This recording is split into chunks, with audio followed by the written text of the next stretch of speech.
I'm not sure this is for you, but today this plumber's gonna try soldering with some weird torches.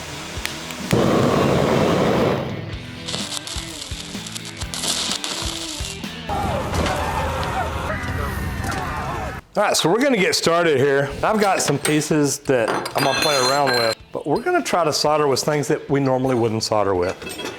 After making a video a while back about soldering, I actually had some plumbers get in and make the comment that the company they work for would not let them solder. What? That just blew my mind. They weren't allowed to have a torch or solder fittings even on their truck. Guys, this is old school plumbing, but it's gonna be around forever. I don't care what company you work for, every plumber out there should know how to solder. Pretty much done. It was done the other day, but I'm gonna do it again just to get the surface dirt off. If you're a plumber, want to know a couple of things. Number one, what kind of torch do you use? Number two, do you work for a company that allows you to use a torch? All right, so those two are ready. I started out with a B tank and an old Goss torch. And I remember nobody had ever trained me on it. They said, do you know how to solder? I'm like, oh yeah. Lying's the most fun a girl can have. So what I did is they gave me a bunch of tub and shower valves, had me cut a bunch of fab pieces, and man, I just started soldering because I had watched plumbers do it. About lunchtime, the superintendent came up and looked at it. He said, man, who taught you how to solder? I said, well, nobody really. I've watched some plumbers. He said, well, apparently you didn't watch close enough. And what I was doing is I was doing cold solder joints. I wasn't heating them up enough to draw the solder all the way in. So he spent about 5 minutes teaching me what he knew about soldering, and believe it or not, it worked out pretty good. All right, got some couplings here, got a T here. We're gonna put a few things together and see what we can make happen. But I'm gonna grab a T and get it ready to put on first. I love these brushes like this that have the fitting brush and the pipe cleaner all together. Save you a little bit of time. So I'm gonna go ahead and get this one on here. All right, so we're gonna start out with a little torch. Now, have you ever soldered with one of these? Ooh, that's kind of small. Yikes. I'm used to a much bigger torch. I'm gonna wipe off any excess soldering paste that I have on here. What do you think? Will it do it or no? We're gonna find out. And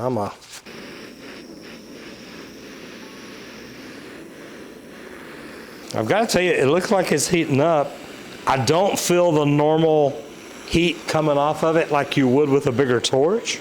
And I can also tell you it's gonna take a little time.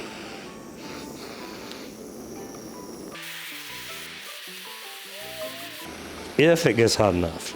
2 hours later. Of course, heat rises, so I'm gonna try to keep all my heat down on the bottom so that the heat travels up. 2,000 years later. Oh, I'm getting solder to melt.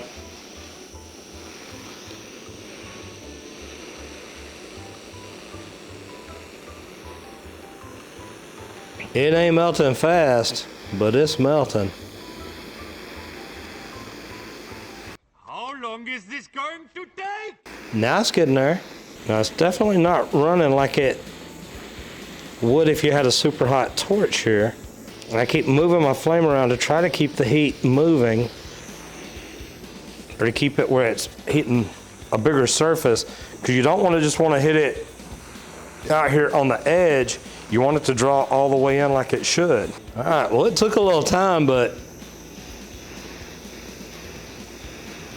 it actually looks like it's drawing it in.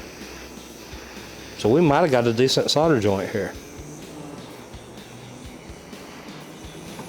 All right, now, this is a little bitty torch. I get it. So we're gonna try something different. Now, the thing is, it's not getting hot. I don't know how much butane is left in here, but it definitely heated that up pretty good. So now we're gonna try something different. We're gonna go with the big dog. Oh, maybe not the big dog. Not yet. Okay, so now we're going with the bigger dog.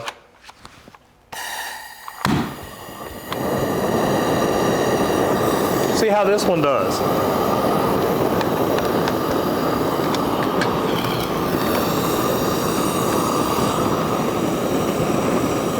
Now I'm looking to see if I can see any of my flux boiling.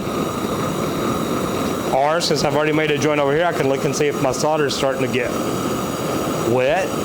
I am getting a little bit of green flame there. I'm also burning the heck out of it.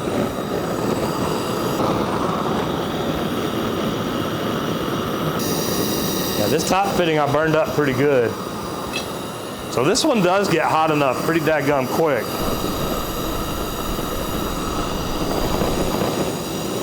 Now this is a no-no, I know.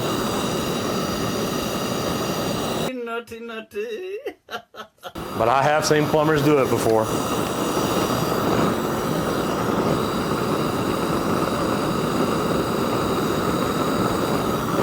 Actually drew that in pretty good. All right, so we went from the little one.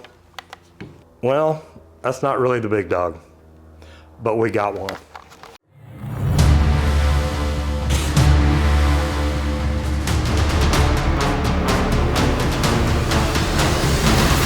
All right, so this one's the big dog. All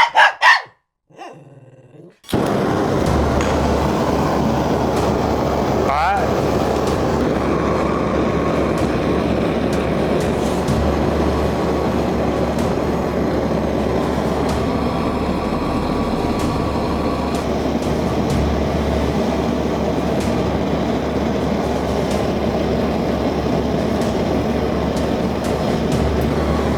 I gotta tell you, it felt like a pretty good joint. A little bit harder to work with than a normal torch.